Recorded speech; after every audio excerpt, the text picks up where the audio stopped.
On this episode of the show, we're going to be giving you 5 tips on tapering for an Ironman or a 70.3 triathlon.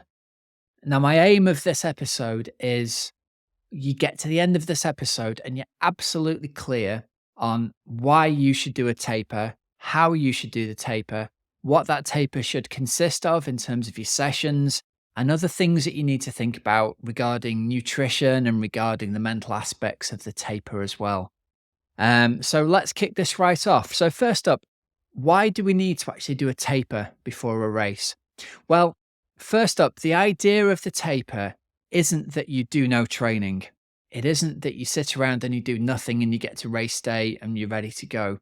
There's a balance to be struck between doing the training each day and that increasing your fitness, but also doing the training each day and that increasing the fatigue level that you feel.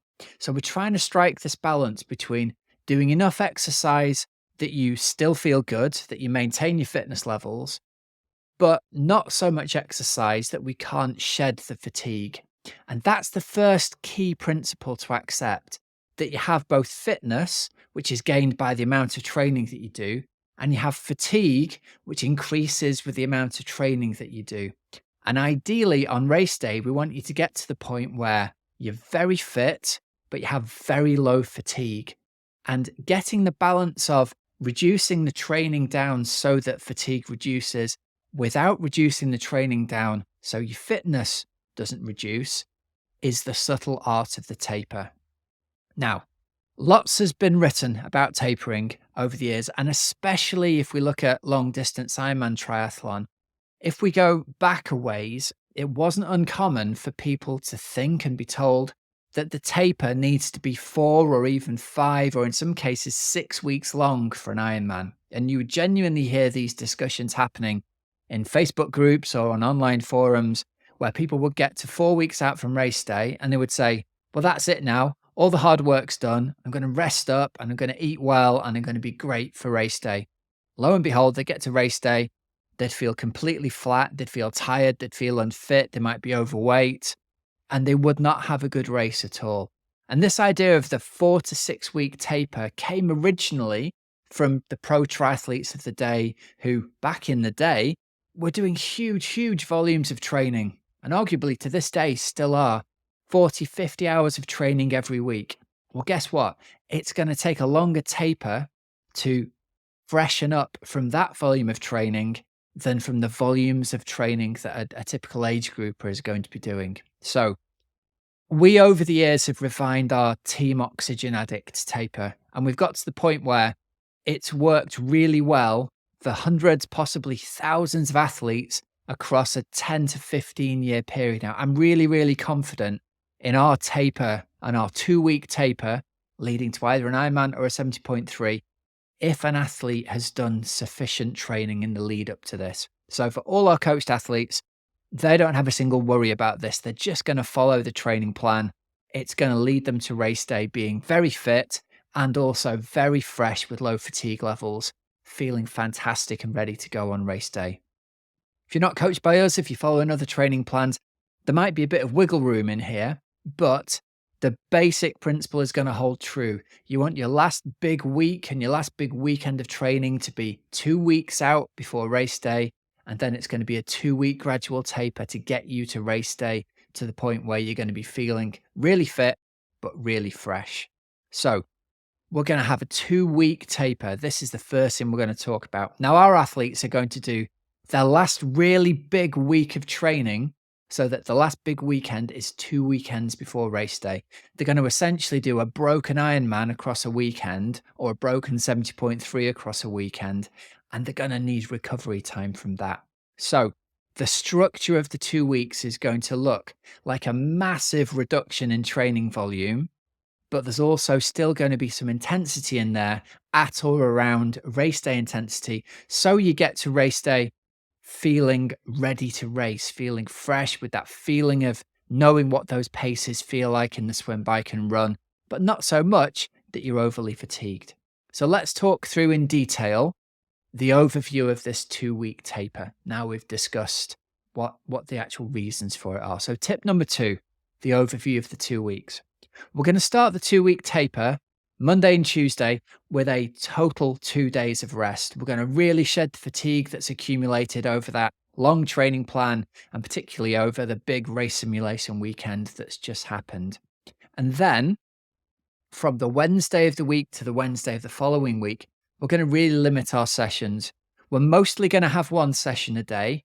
We're going to limit ourselves to 30 minutes of running. We're going to keep the swims at 30 to 45 minutes.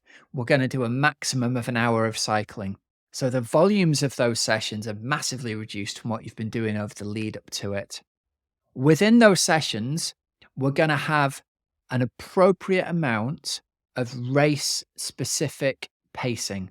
So we might have run intervals at the pace you're aiming to run on 70.3 or Ironman Raceday. We're going to have bike intervals at about the power that you're going to be racing at on Raceday. And similarly with the swimming, we're going to have intervals in there at or about the pace that you're going to be swimming on Raceday. The key is we're not going to do very much more than that. And for athletes racing Ironman, they're going to hear the word interval and think that's going to mean high intensity. It's not. It doesn't need to be high intensity. It can perhaps be a slightly higher level than you would actually race at Ironman, but we don't want you going really, really, really hard. That is going to be of no benefit to you whatsoever. So again, periods of training at or around race day intensity, followed by periods of easier training. And during this time, from the Wednesday to the Wednesday, your body is going to shed fatigue. You're doing enough exercise there to maintain the fitness you previously built, but you're going to shed loads and loads of the fatigue. Well, here's the thing people often don't talk about. During this period, it's very hard to still feel good. Your body's used to doing much more training. Mentally, you're used to doing much more training. Mentally, you're used to focusing on the training that you're doing. And all of a sudden, now you've got all of this time to think about the upcoming race.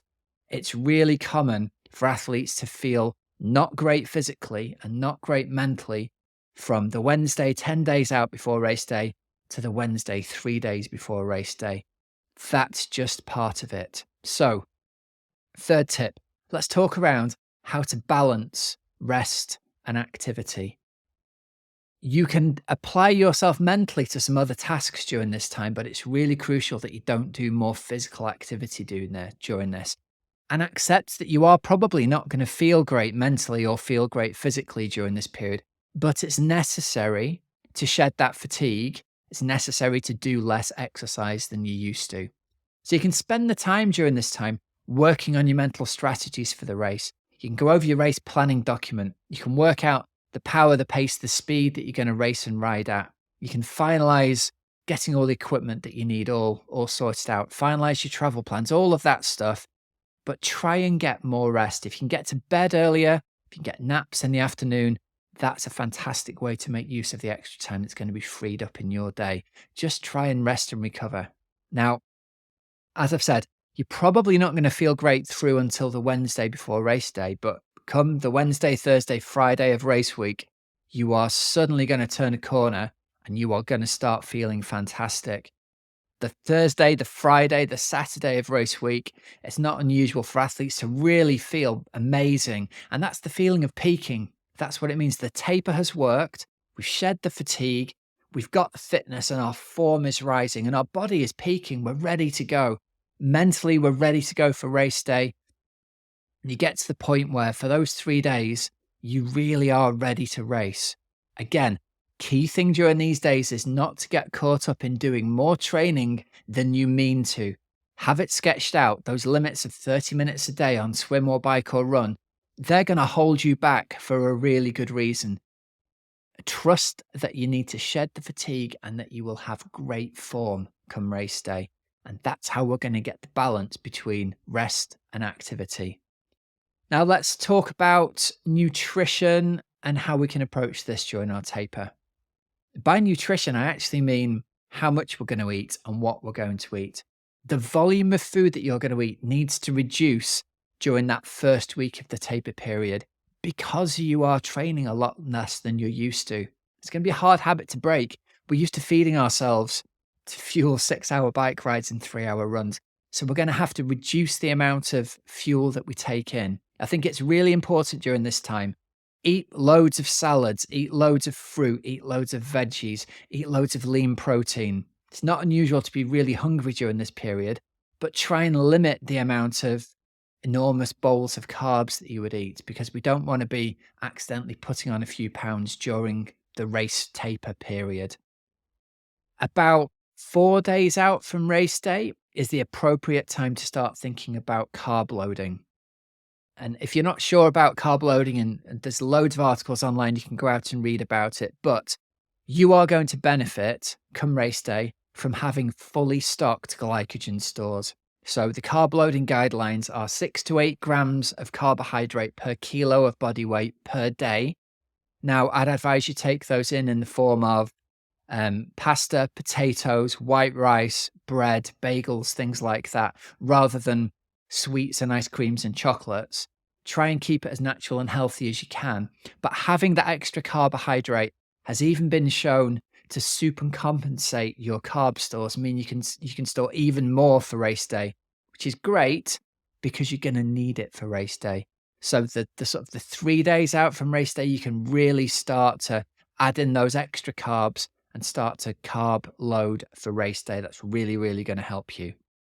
The last tip I've got for you during taper week is to really work on the mental aspects. As I've said, it's not uncommon for you to be feeling not great in the run up to race day for the period from the Wednesday 10 days out to the Wednesday 4 days out. Use this time to spend a little bit of time focusing mentally on what you've done. Build up your confidence. Go back over your training diary and look at all of the sessions you've ticked off and look at all of the work that you've done. Spend the time with your race preparation document and make sure that if, for example, you're using best bike split, know that the power levels you're going to ride to are going to be accurate. Know that you're clear on the kind of heart rate zones that you're going to be riding to. Know that you're clear on the kind of run paces and the swim paces that are going to be reasonable for you. Have a really clear plan for what you're going to do on race day. The race planning document's fantastic for this because it takes it all out of your head and it puts it down physically on a piece of paper. Once it's down there, well, look, you might have concerns and worries, but there are two kinds of worries and concerns. There are those you can do something about, and for those, you can make a plan for them using your race preparation document. There are those that you can't do anything about. If you get a puncture on race day, well, worrying about whether you get a puncture on race day isn't going to change that. It's just going to be wasted mental energy. But you can prepare for that by making sure that you know how to change a puncture, that you've got the appropriate kit with you, that you've practiced it in the weeks leading up to the race itself. That might be a good use of an evening for people who are not confident, is to practice changing that puncture while you're watching television and relaxing. So you get to the point that you're really calm and confident if it happens on race day. There's nothing going to be gained by getting angry. You just have to deal with the situation. And as long as you've prepared for all the situations and you've got a plan for them, well, that's all that you reasonably can do. So, all of that being said, if you've got a race coming up soon, the temptation is, it's undeniably going to be to do more and to go harder during those 2 weeks leading up to the Ironman. All of our feedback from our athletes over the years has been they've wanted to do that. They've wanted to do more sessions and they've wanted to go harder. The successful ones are the ones who've managed to answer that voice in their head, to deal with that compulsion to want to go and train, and they've held themselves back. They've stuck to their taper plan and it's come good for them come race day. So if you're coached by us, no problem at all. Just stick to your training plan, stick to the taper plan, fill out your race preparation documents and get extra rest and recovery during the week. If you're not coached by us, the guidelines are all here for you. Just resist the urge to feel like you need to do more, especially if you start to feel not great during taper week. Know that that's expected and you'll get through it. And if you've got your training and your taper right, you'll start to feel fantastic a few days before race day. I hope this has really helped you out. I hope if you've got a race coming up soon, that it goes really, really well for you. And I hope this episode has been really useful for you today. Okay, then.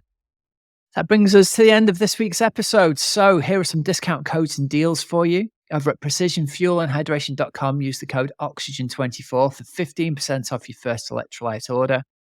And over at teamoxygenaddict.com, I think we've got the most comprehensive triathlon coaching program for busy age groupers.